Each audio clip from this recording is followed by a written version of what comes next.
Hey, everybody, and welcome back to the Rising Tide Leadership Podcast. My name is Mo, and I'll be sitting in the interviewer chair today. Today, we have an extraordinary guest whose courage and integrity have changed lives and rewritten history. Imagine discovering that the very system designed to care for our nation's veterans is instead causing them harm, delaying care, creating false records, and even contributing to the unnecessary loss of life. What would you do? Would you speak out, knowing it would cost you your career, your reputation, or even your own peace of mind? Well, our guest today, Paula Pedene, has faced that exact moral crossroads, and she chose to take a stand. A decorated U.S. Navy vet with service during multiple wars, Paula uncovered the shocking truth while working at the Phoenix VA. She risked everything to expose unethical practices that became one of the most infamous scandals in recent history, known as the VA wait time scandal. Her brave actions led to significant change, from high-profile resignations to groundbreaking reforms and improved access to health care for our veterans. Paula's journey is chronicled in her award-winning book, A Sacred Duty, where she shares the personal, professional, and spiritual battles that she fought as a whistleblower.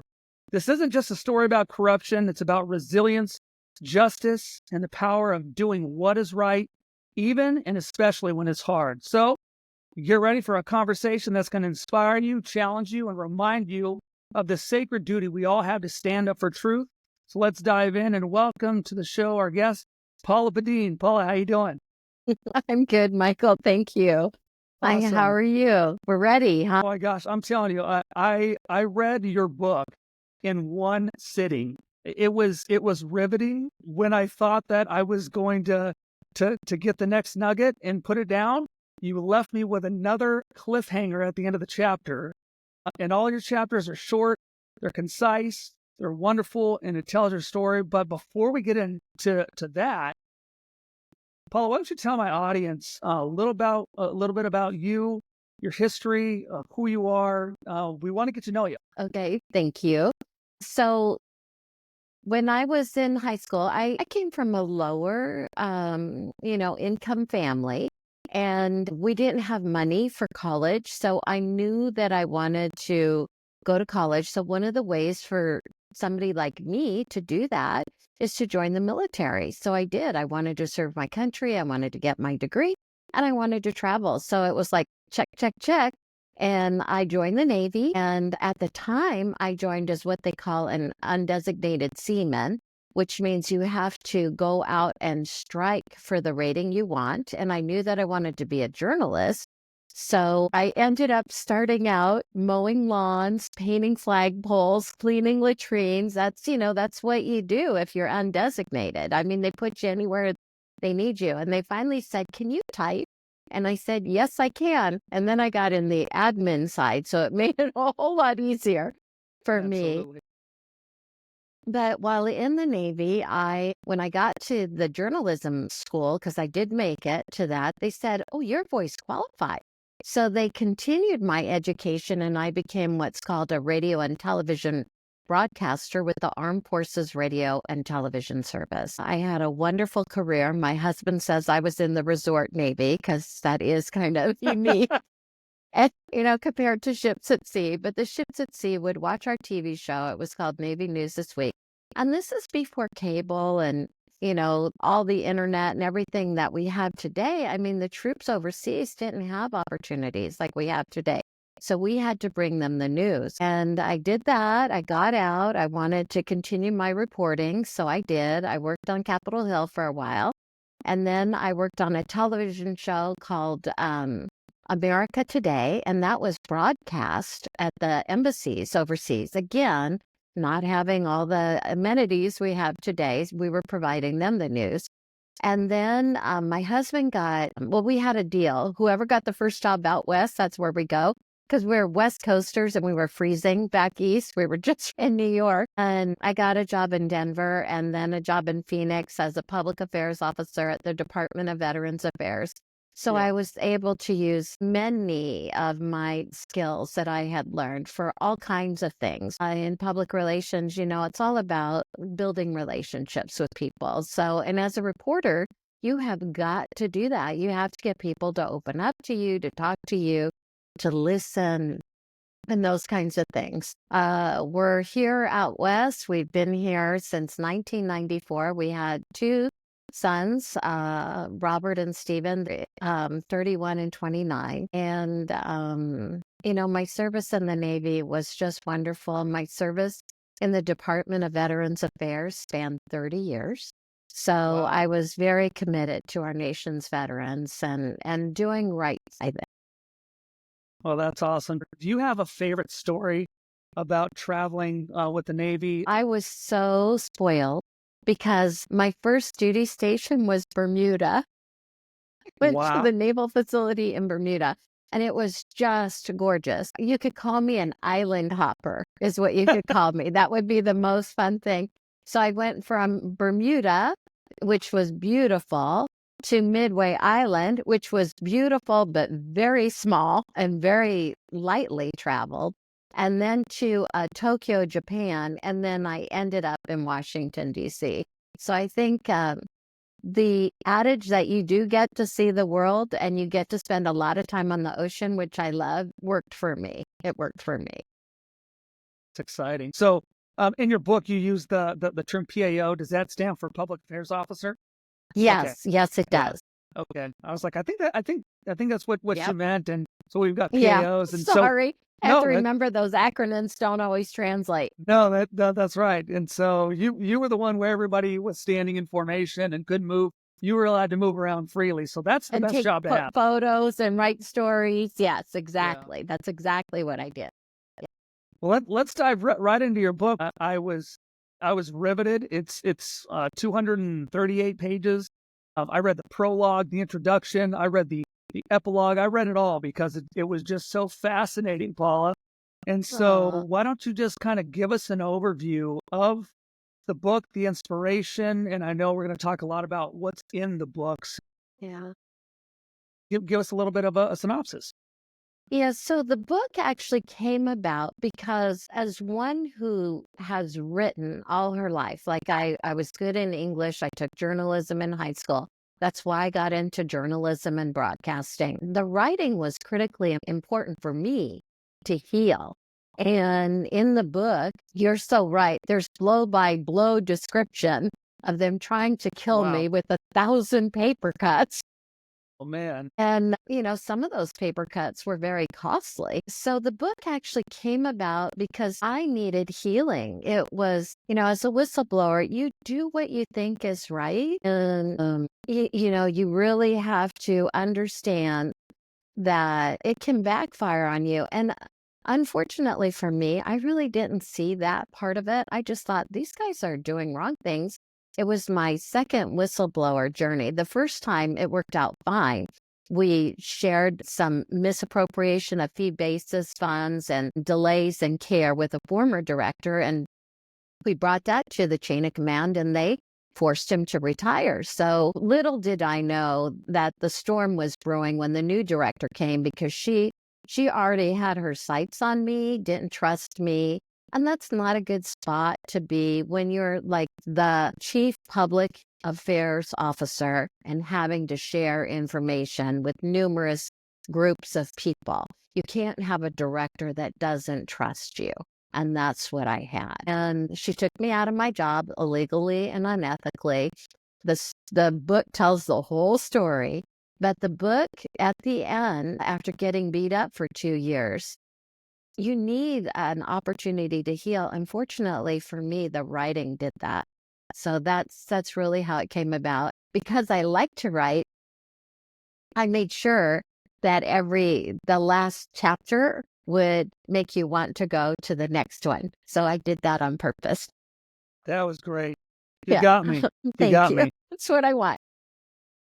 Yeah, and what was really fascinating to me, Paula, is that the VA is supposed to be there for people, for our veterans, which you are a veteran and you were at the time. And I was continually shocked as Yeah. a leadership guy at how so many decisions could be made. And I kept thinking to myself, getting upset while I was reading the book, saying, somebody's got to see this. Somebody's got to know that this is not okay. And I did my research. I read articles on the incident, and there were high profile people, later on in stages that got involved, and you were vindicated. But I think at one point in the book, you said for 18 months, you were condemned to the library, which was kind of like an underground dungeon. So I guess if we had a nuclear war, you would have been safe I down could there. survive. But other than that, it's like, wow, it's crazy. So how did you get through that? And what were some of the challenges that you remember vividly? Because I felt like I was going 15 rounds during this book. Yeah, I more felt like, like 20. yeah, we were in overtime. What was it that causes you to stay in there? Because I know that at one point, one of the gentlemen who was helping you out, I think it was your lawyer, you want to quit. And he said, Yeah. do not quit. Hang in there. How did that make you feel? It just seemed like you were always simmering at least a 7 or an 8 on the anxiety scale. Like, how do you do that as somebody who is such a people person? You've been around people your entire career, and all of a sudden, everything is taken away from you except for your actual job, which they were trying to take that away too, but you sustain. So take us through Right. that. Right. So I think the most important thing, and leaders are going to know this, Mo, is you have to have a good team. So, and you have to have a team that you're dealing with ethically and morally and correctly, because when you do that, you build relationships that last. And what happened with me was for years, I had been an award-winning public relations practitioner. We had built the hospital, the VA hospital, to an award-winning hospital in Phoenix. We were getting, accolades for being the best, hospital in our field, in our area. Some of our public relations initiatives were recognized by the Joint Commission because I was understood what it was like to be in the shoes of the veteran, and they are our patients. So like when a veteran comes in and they have procedures that need to be done, they don't always know what to do before and after. And I Right. had education materials before and after so that they could, because sometimes when you're coming into a hospital and you hear bad news and you've got to go do this and you've got to go do that, you don't remember every step of the way. And then what did they say? What did they say? So I made sure that we had the follow-up communication so that they were well educated pre and post-op, literally. And I had built a reputation of being honest and ethical and holding people accountable. If people didn't want to do the work that I needed them to do, I would make sure that I found a way to either hold them accountable or work around them Absolutely. to get things done. But, our nation's veterans, it's only 1% of the military today. That's only 1% serves in the military, 9% are veterans. So it is a unique population. And I'll tell you, after having served, that there is a special bond. There is a special camaraderie that you get.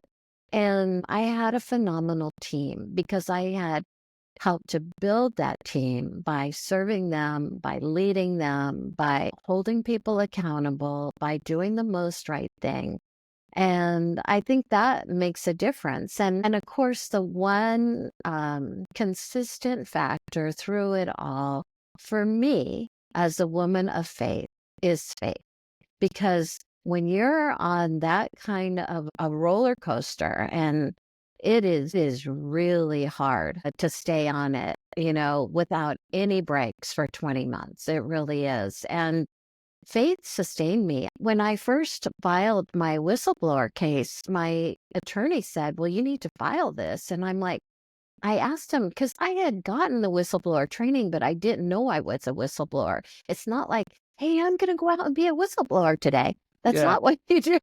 Sure. I often ask as I go across the country and speak, how many of you want to be a whistleblower? No hands go up because they see what happens to them. They really Absolutely. do. So, having my team, having faith, that really helped me. And I think the other thing that really helped me was the example I needed to set. And when you said about quitting, that's what my employee representative would say to me. He goes, Paula, I understand that you are downtrodden and they are beating you up and you are depressed and you're having issues handling all of this. He goes, I completely understand that. He goes, but I also know that you are a strong person. And he said, I am telling you, if you walk away now, that they will trample over everybody else that comes behind you. And they will hurt more people than they can by you taking a stand for ethics. And when he said that, that was it. It was like, okay, I'm on this journey. And it became a faith-filled journey and one where you have to be careful too. You have to tell the truth every step of the way because when you're fighting a legal battle against unethical people, and the VA, this is not a VA bashing story. The VA is a wonderful institution. Right. It is designed to care for our nation's veterans. But as we in leadership know, unethical leaders can ruin any organization at all. Any. When you have crooked people at the top and evil is winning, that's when the people, lose. That's when you lose.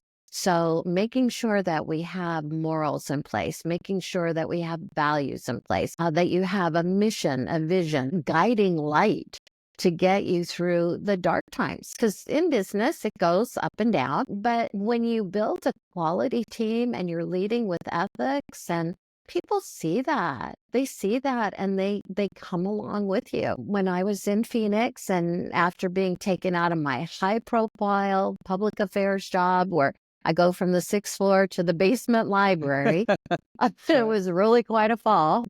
1/3 of the staff went with the new boss because they wanted, to be on her good side. If they could do something to throw me under the bus, they would. And they tried to.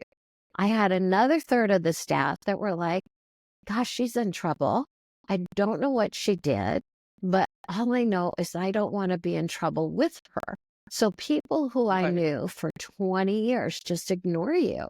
I had a woman walk across the hall. The hospital has 2 hallways. She actually crossed the hallway when she saw me coming. I mean, people would do that. And then you had your third that said, I know you, Paula. The only thing you didn't ever do for this hospital was sleep here. That's right. I'm like, and God would send, I called them angels, angel visits all the time, Yeah. not every day, but enough that it gave me the courage to stand because it is a really tough battle. I give credit to my family, my friends, and my faith and my legal team. I had a phenomenal legal team that helped me all over. Yeah, that's great. And so facing that retaliation, being reassigned to the basement library clerk position, it must have been incredibly challenging. So what were the strategies that you employed to maintain that resilience? Because what I was thinking while I was reading the book is, I think at one point when the story was written about you by the Pulitzer Prize winning author, I think he started out that article by saying that you got to go up and interact with people, and then you went back down, and that was your only interaction for the day, and it was 7:40 a.m. And I thought, oh my gosh, for just a bubbly people person, that must have been. It's almost like you Yeah. were in purgatory. Yeah. It truly was. And what Mo is talking about for the listeners is my job in the library was I got to go up to the cafeteria, the canteen retail store and purchase the newspapers That's what it was. to put Yes. them in the rack in the library because we had all kinds of information in the library. We'd get books in, we'd get newspapers in. We'd have periodicals and research articles. And the other thing that people may not know is that, the veteran population, many of them are indigent. It's kind of why the VA system was set up in the first place, in addition to the fact that we know we need to take care of those who have given us our freedom. We know that. But they didn't have computers. And they didn't have telephones, and they couldn't make copies, and they couldn't fax. So guess where they'd go for all those services? The library. So I made sure that every day I was kind to our nation's veterans. Even though they were trying to make me miserable, I wasn't going to take it out on the patients. I wasn't going to take it out on the staff. If they needed their pencil sharpened, I sharpened their pencil and gave it back to them with a smile. If, they needed to fax documents, I'd fax their documents. We had computers in the library. They had certain amounts of time they could get signed on to use them because other people were waiting. I'd sign them on, get them set. The same thing with the telephone. So it's all about continuing to do good work. And I think leaders can understand that it is imperative that we do good work and we set a shining example. Without that, you don't have a lot of followers. It goes back to the old adage, do, as I do, not as I say. We can sit there and say, oh, we're doing this, we're doing that. But if they see that you're not doing all those good things, people know. We inherently know right from wrong. We inherently know good from bad. The hardest part is choosing it every day, because there's always temptation around us. And that's what was happening to these leaders. They saw an opportunity where they could get ahead. They figured out a way they could game the system. And rather than putting any kind of morality in their practice, they decided that, oh, no, we're going to make ourselves look good by telling these lies and delivering these falsehoods and making sure that we're successful. And I will tell you, I think the most important thing that I saw, Mo, is how much time God is willing to give someone to turn away from evil, to turn away. He gave them opportunity after opportunity after opportunity. And every single choice they made was the one that was, the unethical one. And I don't know how you live with yourself when you do that. Yeah, that must have been tough because, like you said, the VA exists to take care of our men and women who have served faithfully, and for the most part does a great job. I think you probably agree. Those that are doing the day in, day out stuff, those people are great. But sometimes leaders, and I read in this story that people just lost sight of what was important. And it almost seemed to me that I thought to myself, when some of these leaders would make their decisions and then at the very end would make their statements about all it was ever trying to do was help. And you were kind of like struggling with, I don't know if you really believe that or not, because from what I've witnessed over the last 20 months or so, and I thought to myself, do people, is it malice? Do they lose their way? And so I guess the question I have for you emphasize the need for cultural change in organizations. So what steps can leaders take to cultivate an environment where ethical behavior is encouraged to do the right thing? Yeah, right. So, and it was consistent choices. And I think the hard part is that, once I guess the most famous story is Nixon and the Watergate tapes, right? There's probably many others but due to current politics, I won't give examples there. Rather than coming clean, they just think that they're going to be able to continue to hide it. And I think what happens is that evil puts a veil over people's faces. So they're not seeing clearly. Because once you make a wrong choice, it can spiral. And that's why I think it's important for people to constantly start their morning with a prayer, start their morning with some kind of reflection. How am I going to help another person today? What difference can I make in people's lives? how can I do it ethically, honestly, and with integrity? If we start our day with those questions and then at night reflect on what did I do right? Where did I do wrong? How can I improve? I think those are the things that make things better for people. And especially in leadership, that's how we have to lead. And it is so, I think leaders nowadays are given so many temptations to be able to kind of go astray that it's really tough to ensure that we stay on the narrow path. And I do believe it is a narrow path.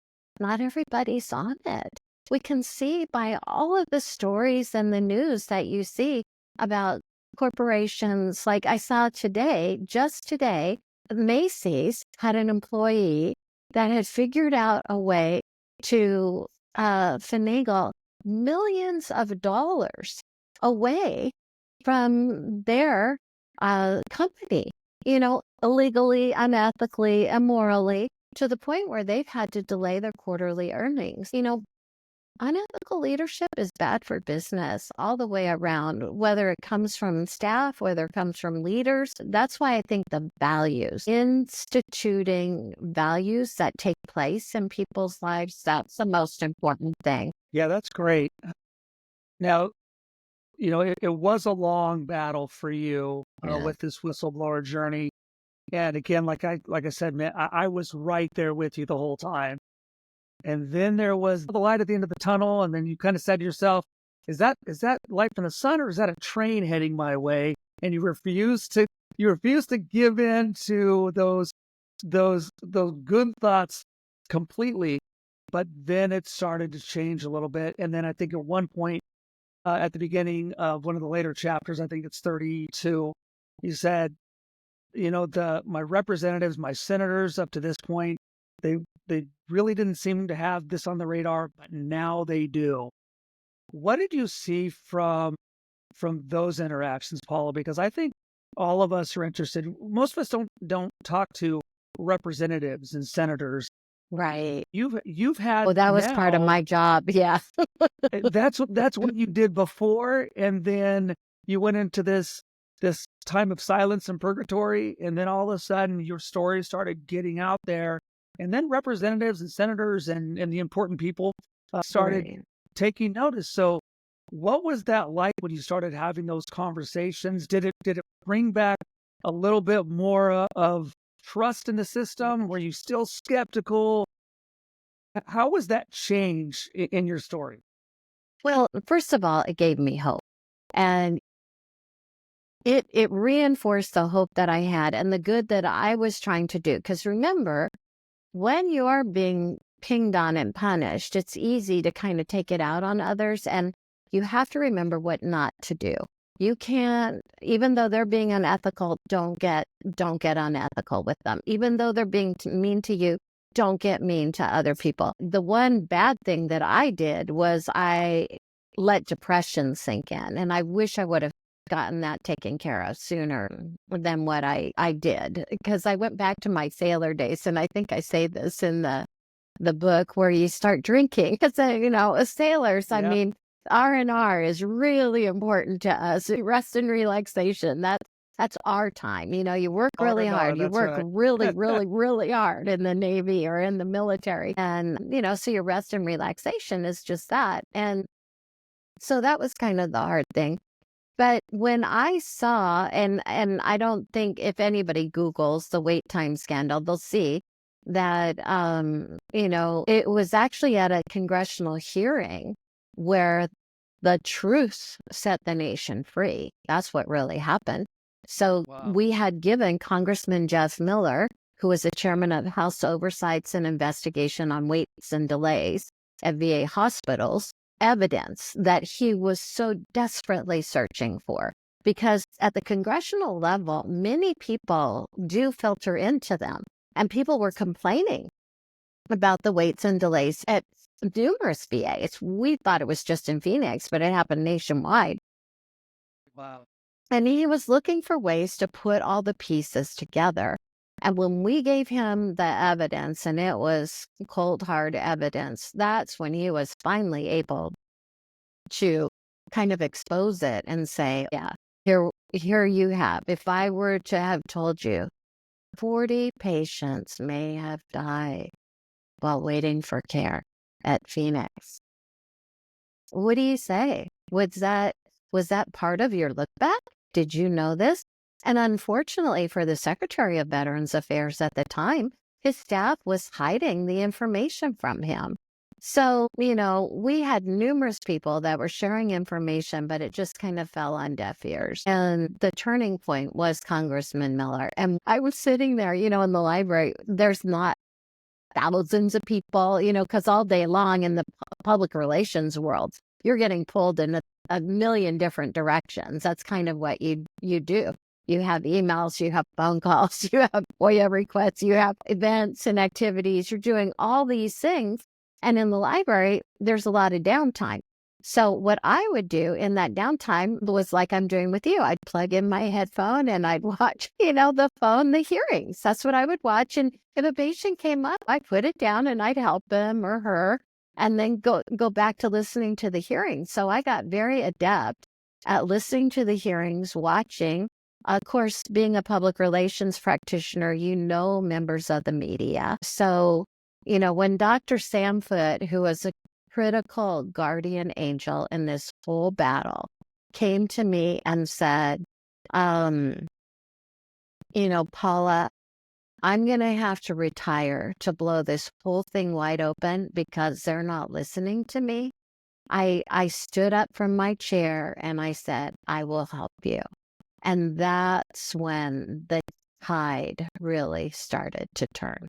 So as a whistleblower, for people just to know, you do have a couple of safe avenues. If your leadership isn't taking your information seriously and they're not listening to you, the other safe avenues that you have are members of the press or members of Congress. And you can share information with them about your organization without having additional repercussions. Unfortunately, sharing it internally made me, I had a huge bullseye.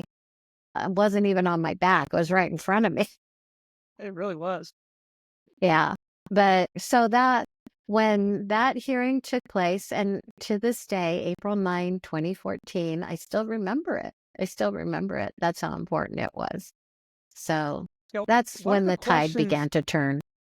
Yeah. And Paula, why did you wait so long? I was reading the book and I was like, she needs to talk to somebody. Yeah. And, well, I did. Yeah. Well, and I remember your colleagues would ask a question and you would the only thing you would say is, I am not at liberty to say. And then I just thought to myself, she needs to talk to the press. She needs to get it out. And then you finally did. Is the reason that you waited so long because you didn't know that you were able to? Or I know that even when you talk to the press, you had to be very careful with what you said. How did that come about? And do you wish you would have said something earlier now? Or do you think that the timeline was exactly what it should have been? Yeah, the timeline was exactly what it should have been. And the reason I couldn't speak at the time, Mo, they had placed an illegal and unethical gag order on me. So what they said was that I was under investigation for an infraction, and they wouldn't tell me what the infraction was. Well, and it was only a 30-day. It was supposed to be done in 30 days. It's supposed to be done in 30 days, right? It ended up taking 20. So, at the 30-day mark, at the 60-day mark, at the 90-day mark, I've hired attorneys at this point in time. And, they're speaking on my behalf. I cannot speak. And the reason they advised me completely not to speak was because my supervisor had placed the gag order on me. And they were trying to fire me. The VA was looking for every opportunity to fire me. So if I violated my supervisor's orders, it gave them a really quick way to fire me, because as a federal employee, you have a lot of rights and protections. You do. So my lawyer said, I know this is going to be tough for you. You cannot speak. You can't tell your friends. You can only tell your family. And that's all I could talk to. My network went from thousands of people to probably two handfuls. And you talk about an outgoing, social, engaging personality. There was many challenges I faced along the way, and that was one of them. But what I did do, and I think I put this in the book, was I started writing anonymous letters. Yeah, that So was great. that was like, again, the writer in me had to do something. My lawyers are telling me you have to sit there and wait. Everybody's saying, and you can't say anything. Well, if you go, it's going to be easier for them to trample everybody behind you. So here, Yes. you're just going to have to sit here and be miserable for however long this takes. Gosh. And yeah, so that's kind of, so the anonymous letters, they would help to a degree, but the problem is they could never talk to the person that wrote the letter because I could never sign my name. So when Sam got involved and I told Sam, look, I've been writing letters, I've been doing this, I've been doing that. And he goes, let me do my own research. He did his own research. He verified what I had shared. I gave him evidence. And when he said, I need to retire and blow this whole thing wide open, that's when it all came to light. Yeah, I started liking the story a little bit more at that point. I was, I was running out of energy. I was running Yeah, out the of time. hope is there. It just takes a while for it to come.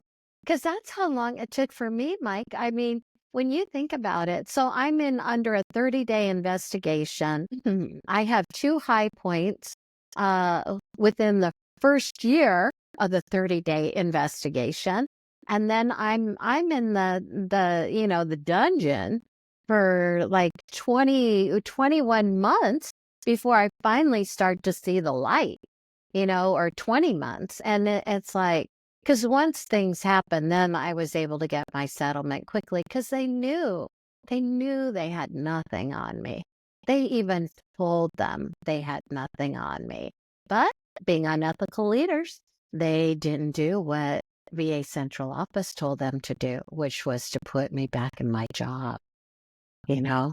So, yeah. And what's such a bummer about that they knew, and I remember at one point in one of the chapters, you actually bullet pointed 5 or 6 things that they knew but didn't tell you. And I was so infuriated because I thought to myself, by that time, I had heard what it did, the strain on your family Yeah. financially, emotional. You couldn't tell them everything, and even though I knew the story, and when you had to tell one of your sons who was really, really distraught, and he just says, "What's going on?" He said, "As a federal employee, I just can't say that much." It was there needed to be reform so that people that don't have the weight of the government behind them, because that's what your Right. supervisors had.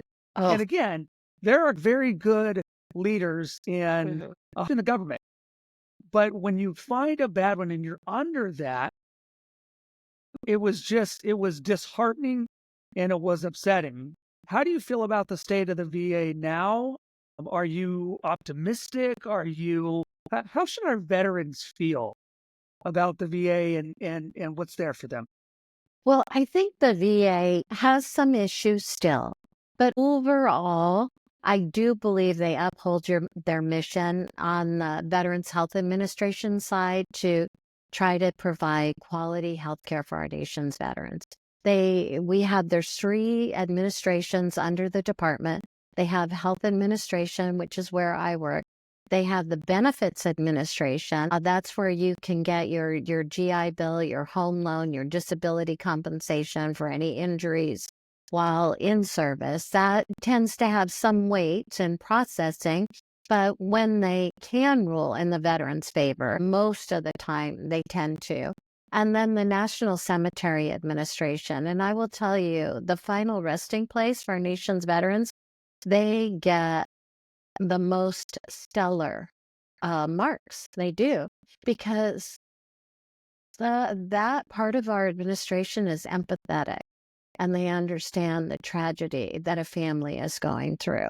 And if we could take that empathy and put it into cultural values and make all of the, workers within the department on point with that, that there would be nothing stopping the VA from being the darling of the agencies. There would be nothing stopping it. But I don't think that they have had a cultural change program that has stuck. They do customer service training, and it's kind of like, oh, another flavor of the month. Well, Congress keeps throwing way too much money at the Department of Veterans Affairs. They don't even know how to spend it. They misappropriate it. They've had a lot of challenges with the electronic medical record. So they're facing big challenges because it's a big agency. And I think that any leader that's worth their salt would tell you, if you have a good culture, you have everything. And who was I reading? Derek Hall. So Derek is the CEO of the Diamondbacks here in Arizona. And he says, I disagree with people in business who say the customer has to come first. He goes, we don't do that at the Diamondbacks. We put our employees first, because I know if I take care of my employees, they're going to take care of my customers. And, that is the best philosophy. And that's what I would do. We often over communicate it, because I told my boss that, was wonderful that I had for like 16 of my 20 years there. If we tell them the information, it helps to fill the void.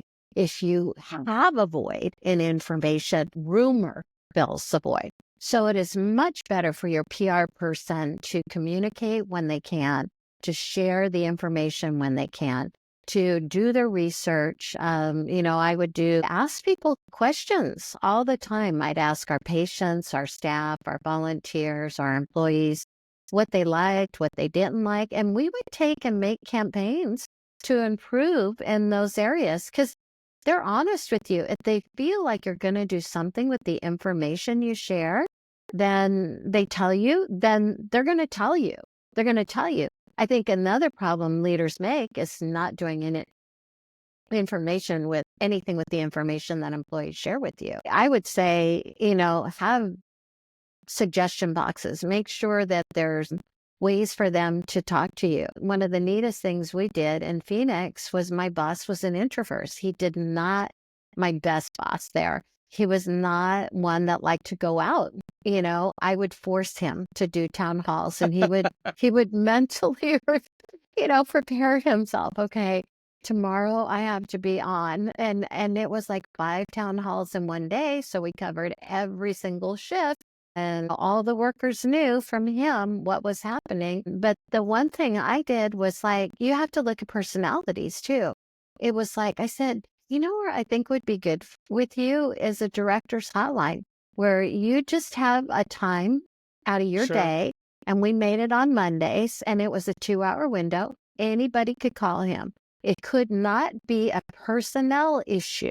Could not. We had parameters around it. Couldn't be a personnel issue. If they were in trouble, if they wanted to rat on somebody else, whatever, none of that could come to him. But if you had an idea, a suggestion, a concern, that could come to him. And oh my gosh, the things we were able to implement, it was like amazing. It was just amazing. And some of them were simple, Mo. It's like we had this big conference room where we used to have lots of meetings, and many doctors, it was during the time of pagers. They still use them, and they would get paged. They'd have to come out of the conference room and run down the hallway looking for a phone. One of the doctors suggested, could you just put a phone up right outside the conference room door? I mean, gosh, it's simple.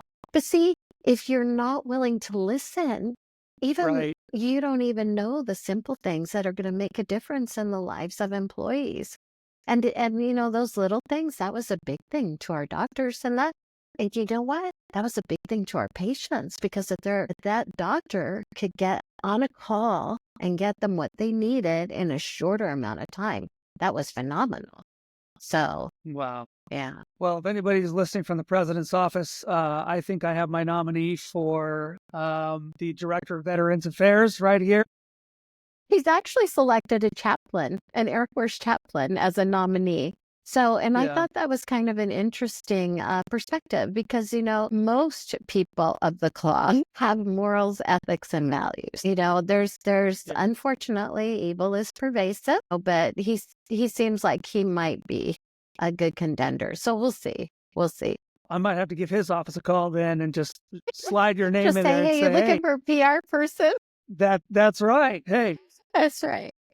so Paula, reflecting on your journey Mm. and the changes that ensued, what legacy do you hope to leave in the realm of ethical leadership? Because you've used that phrase, ethical leadership, a couple of times in the book, on the podcast. I can tell it's something that you really care about. And also, what are your aspirations in the future of organizational ethics? Yeah. So I think my code of ethics comes from the fact that my parents raised me as a Catholic. And for those Catholics that are in their 60s, it wasn't always easy. They were able to help us see that it was a choice, good or evil. And there was guidelines that went with it. And in addition to the 10 Commandments, there was other things. In the Navy, it was 3 values that we uphold: honor, courage, and commitment. And I would say if you could only look to one, it would be embrace honesty in all you do.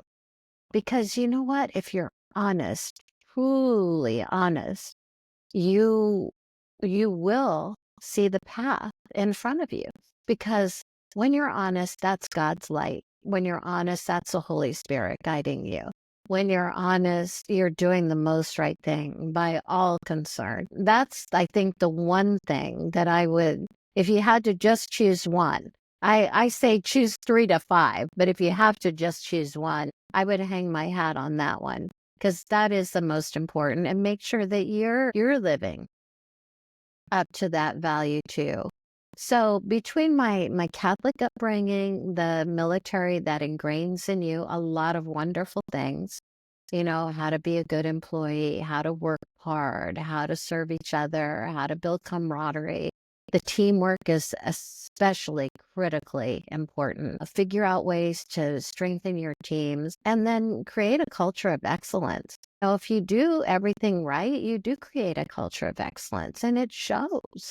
It just shows. So in the future, it was really hard for me to be a whistleblower, to have to deal with the 22 months of horrific challenges that I face, the sadness that it brought, and it still brings to me and my family. I don't think whistleblowers ever fully heal, but I think if I could leave one thing with people, it is that having that moral code is best for business. That's really what's best for business.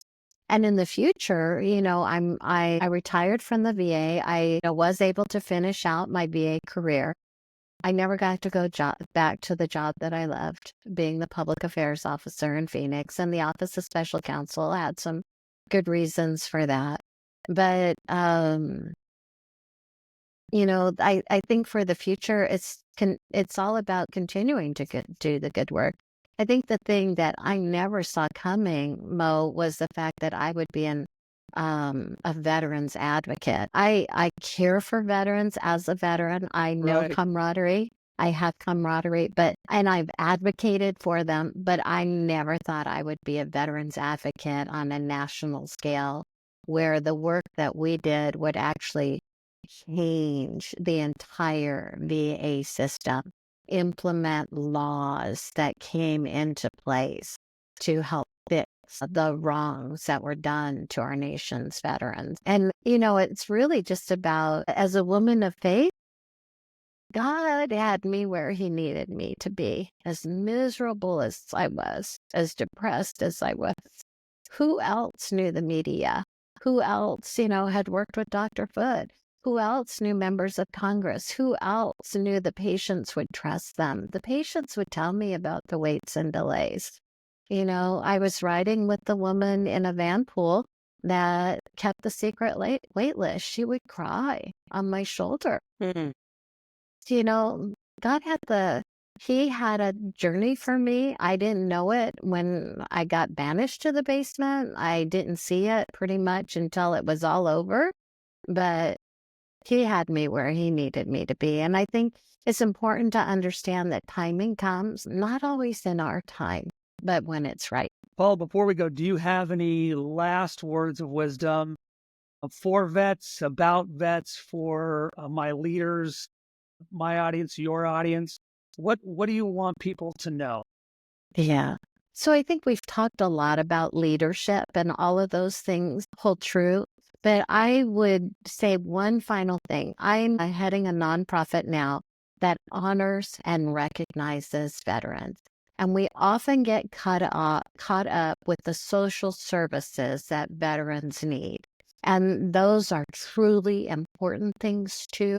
Dealing with post-traumatic stress, dealing with the homeless veterans, dealing with the horrible suicide rates that we have amongst our veteran population. Those are all important things. And that touches about 15% of the population, but the veteran population. But the other 85% are just out there trying to do good work every day. I would say, if you can, take the time, find an organization that honors and recognizes our nation's veterans, and says thank you. Because a thank you to a person who's humble, that's still probably carrying some scars inside that just really can't share with somebody else, can help them heal. And I have seen that in the work that I do now and with the Honoring America's Veterans, Phoenix Veterans Day Parade. We've been at it for 28 years now. To this day, it makes veterans cry. The fact that the community comes out and honors them and recognizes them and says thank you. I see the veterans on the sidelines crying. The veterans in the parade are extremely grateful. They come back year after year. So don't forget to say thank you to a veteran. Not necessarily welcome home, but thank you for my freedom. Thank you for my freedom. We have our freedom today because someone is out there right now. They'll be away from their family this Thanksgiving on a front line somewhere, defending our freedom, and we owe them a debt of gratitude. And I hope that we repay that debt to all of them. Before we go, because Paula just mentioned the parade, which was her baby. She loves that parade. I loved hearing about it. And early on in the book, Paula, I want to read this from your book. I have it pulled up right now. And just so everybody out there understands how important that event and events like it are, I want you to hear this. And this is what Paula writes. One Korean War veteran said about the parade, "After being a grand marshal in the parade, the demons I faced every night in my dreams were gone." A member of the Navy who served in Operation Enduring Freedom echoed that by saying, "Words cannot describe what the parade and being a grand marshal did for me. It's beyond anything else in helping me heal." And Paula, I'm telling you, when I read that, I got teary-eyed. I could feel a lump in my throat. And I was like, gosh, she already got me, and we're not even hardly into this book. So for my readers out there, it was wonderful. So Paula, thank you so much for sharing your remarkable journey with us today. I know that journey's not over. Your story is a testament to the power of integrity, courage, unwavering dedication to what's right, even though it's not easy. And so you've reminded all of us here at Rising Tide that leadership is not about titles. It's not about positions. It's about the choices that we make, the values that we uphold, and the impact that we get to have on others. So to my listeners, I encourage you to pick up a copy of Paula's book. It's right there on Amazon.com. It's a click away. It's called A Sacred Duty. Get that today. It's not just a story of a whistleblower.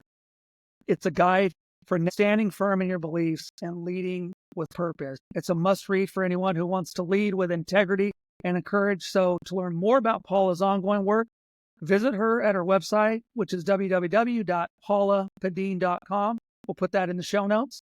Thank you so much for tuning into the Rising Tide Leadership Podcast. Remember, leadership is a sacred duty. See how I did that there, Paula? Good job.